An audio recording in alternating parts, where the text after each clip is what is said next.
마태복음 18장 1절로 10절 말씀을 중심으로 천국에서 큰 자, 이런 제목으로 잠시 말씀을 묵상하겠습니다.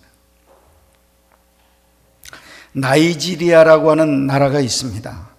이 나라의 옛날 노예 시장에서 한 어린아이가 담뱃잎 한 포대와 교환되었습니다. 다시 말하면 담뱃잎 한 자루에 어린아이가 노예로 팔리는 그런 일이 있었습니다. 그의 부모도 노예로 팔려가기 때문에 가족이 뿔뿔이 흩어지게 되었습니다. 노예 상인들은 이런 아이를 노예선에 태워서 미국으로 향하게 되었습니다. 미국으로 가던 중 불법 노예선임을 알게 된 영국 군함에 의해서 납포가 되었습니다.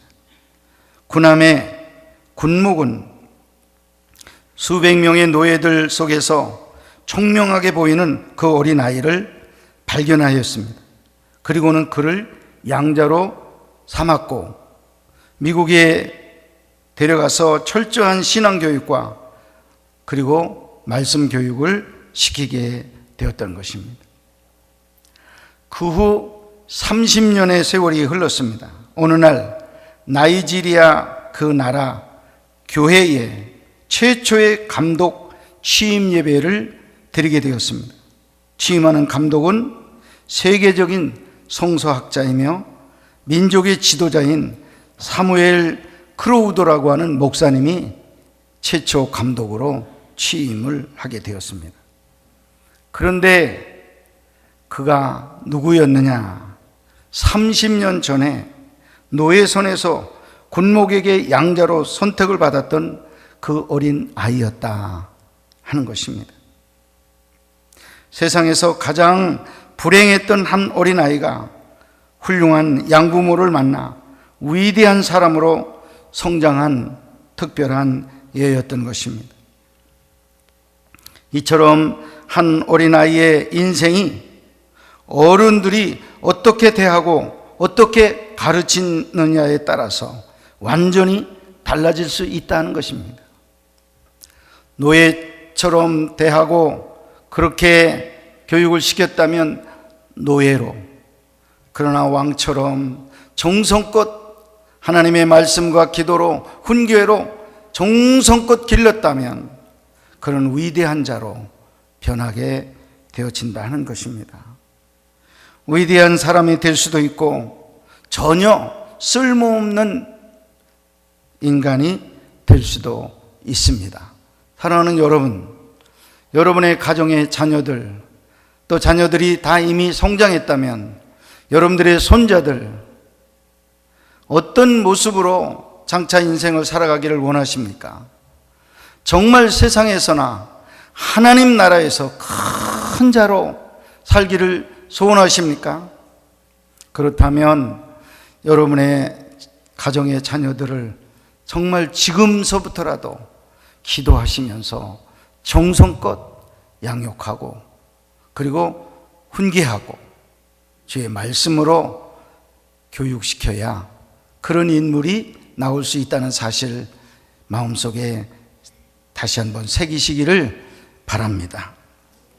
오늘 본문에는 예수님께서 공생의 마지막이 가까웠고 있던 어느 날 갈릴리 가버나움으로 오시던 중에 제자들 사이에서 논쟁이 일어나는 것, 그 한 토막이었습니다. 전국에서는 누가 더 큰 자가 될 것인가? 이 문제가 그 당시의 제자들에게는 굉장한 관심사였습니다. 베드로냐, 요한이냐, 야곱이냐, 아니면 숨겨진 어떤 인물이 등장할 것이냐, 이런 이야기를 하면서 큰 소리로 논쟁을 할 때 예수님 다 들으셨습니다. 들으신 예수님께서 제자들에게 천국 백성의 자격을 가르치시기 위한 샘플로 어린아이 하나를 불러 제자들 앞에 세웠습니다. 그리고는 교훈을 주셨습니다. 천국에서 누가 크냐, 너희들이 지금 토론을 했는데 큰 자는 어린아이와 같이 되는 자라고 말씀을 가르치게 되었습니다. 이 어린아이와 같이 되는 자가 큰 자가 될 거고, 이 어린아이와 같이 되지 아니하면 천국에서 큰 자 생각지도 말아라, 그런 이야기입니다. 예수님께서 태어나신 베들레헴 예배당에 들어가는 문이 있습니다. 지난번 성지순례 때 또 이 베들레헴 말구육 교회를 방문했었습니다. 전에 제가 갔다가 왔을 때는 정식 그 문인 아주 작은 문 통해서 그 안에 들어가서 내부를 보고 그렇게 나왔던 그런 일이 있었는데, 이번에는 공사 중이었습니다. 그래서 그 문 다 막아놓고 안에 공사를 하는 바람에 제가 비교적 사이드에 있는 좀 큰 문을 통해서 들어가서 들러보고 나왔습니다. 근데 왜 이 정식 그 문은 그렇게 작으냐? 여러분 뭐 벌써 다 아시는 얘기겠지만은, 어린 아기 예수님을 진정으로 만나기를 원한다면 허리를 굽혀라. 허리를 굽히지 아니하면 아기 예수를 만날 수 없다. 이런 생각에서 문을 조그만하게 허리를 굽혀야 들어가는 문으로 만들었다 하는 그런 사실입니다. 어린아이처럼 낮춰야 갈등과 문제가 해결됩니다. 여러분 가정 안에서도 여러분 한 분 한 분이 여러분 자신을 바짝 낮출 때 가정의 문제는 해결되고 평화의 가정이 이루어지게 될 줄로 믿습니다. 자신을 낮추는 삶을 살 때 하나님께서 반드시 높여주실 줄 믿습니다. 내가 낮아진다고 그냥 낮아지는 게 아니에요. 여러분 낮아지면 우리 주님은 여러분들의 끝을 높여주십니다. 그래서 많은 사람들에게 존경을 받게 되고 하나님 나라에 올라가서 큰 자가 될 수 있다 하는 사실을 여러분 믿으시고 낮아지시기 위해서 힘을 쓰는 여러분들이 되시기를 간절히 축원합니다. 그래서 여러분이 먼저 천국에서 큰 자가 되시고 그 큰 자의 그 모습을 여러분 자녀들에게 실물 교육으로 시킬 때 여러분들의 자녀들을 천국에서 더 큰 자로 세우는 이런 역사가 일어나게 될 줄로 믿습니다. 두 번째는 어떻게 하면 천국에서 큰 자가 되느냐? 어린아이 하나를 영접하는 자가 천국에서 큰 자가 된다 하는 말씀입니다. 오늘 본문 말씀 5절에 보면 또 누구든지 내 이름으로 이런 어린아이 하나를 영접하면 곧 나를 영접함이니, 그렇게 말씀했습니다. 여러분 예수님 영접하시고 싶죠. 대접하고 싶죠. 그런데 여러분 아시길 바랍니다. 소자들, 가난한 자들, 어린아이들 먼저 보내셨어요. 그래서 주님은 그들을 어떻게 대접하느냐를 보면서 자기 대접을 인정한다는 거예요. 어린아이 하나를 영접하면 나를 영접한다 그랬어요. 주님 지금 재림하셔서 여러분 영접하고 싶지만은, 그러나 그 일 이전에 어린아이들을 우리 주변에 많이 주셨어요. 그 어린아이들을 정말로 영접하면 예수님 영접이 되어진다는 사실을 여러분 꼭 기억하시고, 내중에 핑계대지 마세요. 주님이 오셨으면 내가 했을 건데 하지 마세요. 주님은 먼저 어린아이들을 보내셨다는 겁니다. 여기 어린아이라는 말은 나이가 어린 지금 우리 교회 학교 어린이들일 수도 있어요. 그렇지만은 본문에 나타난 원뜻은 자신을 낮추고 예수의 모습을 닮아 고난의 삶을 살아가는 제자들을 의미하면서 예수님께서 어린아이라고 그렇게 말씀했습니다. 요즘 말로 말하면 개척교회, 농어촌교회, 미자립교회, 아주 가난한 예수님의 제자들, 목회자들을 말씀해서 우리 주님이 저 어린 아이들 누구든지 영접하면 나를 영접하는 것이다, 이렇게 말씀을 했다 하는 것입니다. 연약하고 고통받는 이웃을 의미하기도 하는 것입니다. 예수의 이름으로 영접하는 것은 예수에게 속한 자들이기 때문에 받는 것입니다. 예수의 마음으로 영접하는 사람은 천국에서 큰 자입니다. 여러분이 누구를 대하든 무엇을 하든 예수를 향한 마음으로 하는 것이 영접의 모습이라고 하는 것입니다. 계산에 의해서 대접할 수도 있어요. 저 사람 잘 대접하면 내 중에 내가 또 대접받을 거야. 이건 영접이 아닙니다. 예수님의 마음으로 진정한 사랑을 담고 난 대가를 바라지 않고 난 너를 사랑한다, 그런 마음으로 대접하고 그런 마음으로 우리가 영접을 하는 것, 그게 영접이라는 거예요. 상업적인 대접은 이 세상에 많이 있습니다. 그런데 하나님께서 기억하지 않으셔요. 진정으로 바라지 않고 순수한 마음으로 영접해서 하나님 앞에 큰 자들 되어지기를 간절히 소원합니다. 어린아이와 같은 약한 사람들을 외면하고 경멸하면 하나님의 심판을 받아 자신이 먼저 초라해집니다. 사람은 언제 어떻게 바뀔지 모릅니다. 부자가 가난한 사람으로, 가난한 사람이 부자로, 건강하던 사람이 병자로, 병든 사람이 건강해지는 일이 순간적으로 일어날 수 있는 것입니다. 그러므로 사람들을 사랑하고 위로하고 격려하고 배려하고 나누고 섬기는 삶을 살 때 행복이 있고 존경을 받고 하나님 나라에서 큰 자가 되어짐을 믿으시기를 바랍니다. 욕심을 부리고 빼앗고 나누지 않는 이런 사람은 결국은 내가 가지고 있던 모든 것까지도 빼앗기고 잃어버리게 되는 것입니다. 후회와 고통만 남는 것입니다. 어린아이와 같은 어려운 사람들을 영접하시기를 바랍니다. 어린아이를 영접하여 천국에서 큰 자들이 되시기를 주님의 이름으로 축원합니다. 영혼을 사랑하는 마음으로 많은 사람들을 영접하시기 바랍니다. 방황하는 사람들을 예수의 이름으로 영접하시기를 바랍니다.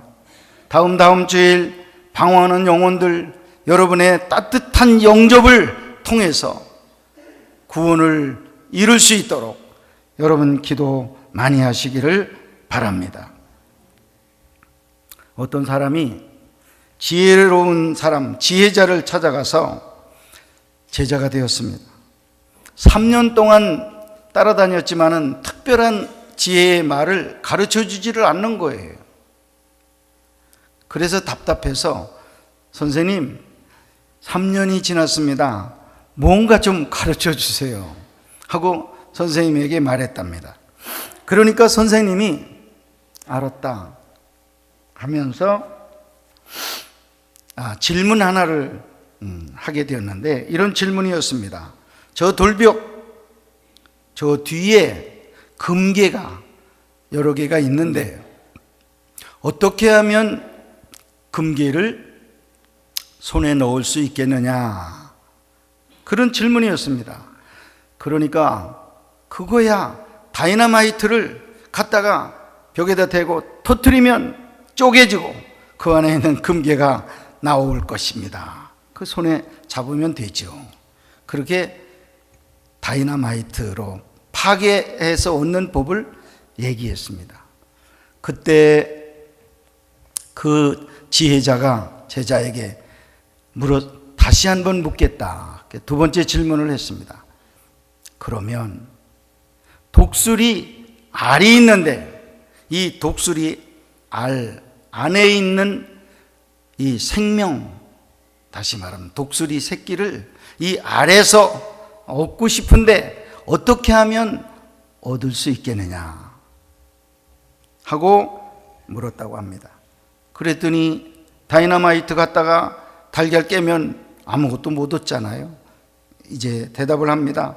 품어주고 그리고 사랑해주고 그 속에 생명이 자라 스스로 껍질을 깨고 나올 수 있도록 기다려야 되지 않겠습니까? 그렇게 이야기를 했다는 것입니다. 여러분, 금괴도 귀중하죠. 금괴를 얻는데 다이너마이트를 깨뜨려서 얻을 수 있겠죠.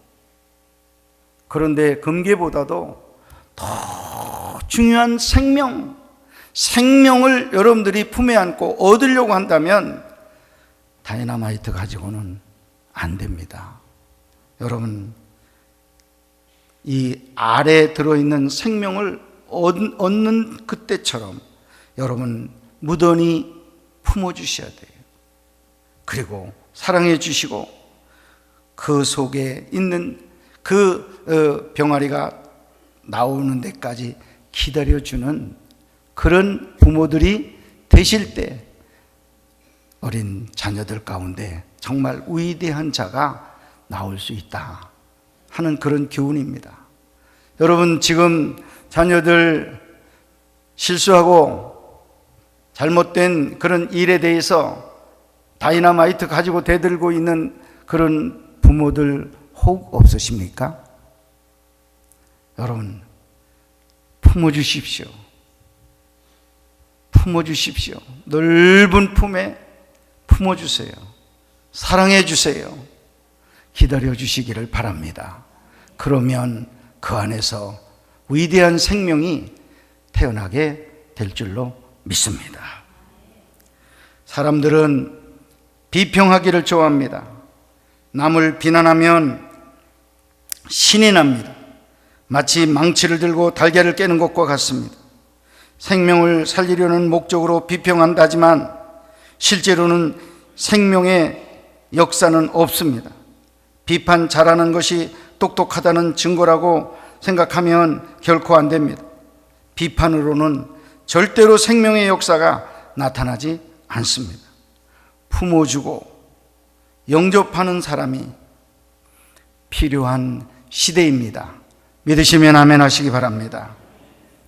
끝까지 품어주시고 사랑해주시고 기다려주시면 좋은 결과를 얻을 수 있을 줄로 믿습니다.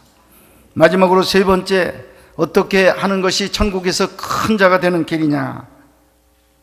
작은 자를 천히 여기고 멸시하지 않고 귀히 여기는 사람이 천국에서 큰 자가 된다. 오늘 본문 말씀 10절에 가르치고 있습니다. 삼가 이 작은 자 중에 하나도 없인 여기지 말라. 너희에게 말하노니 저희 천사들이 하늘에 계신 내 아버지의 얼굴을 항상 배웁느니라 말했습니다.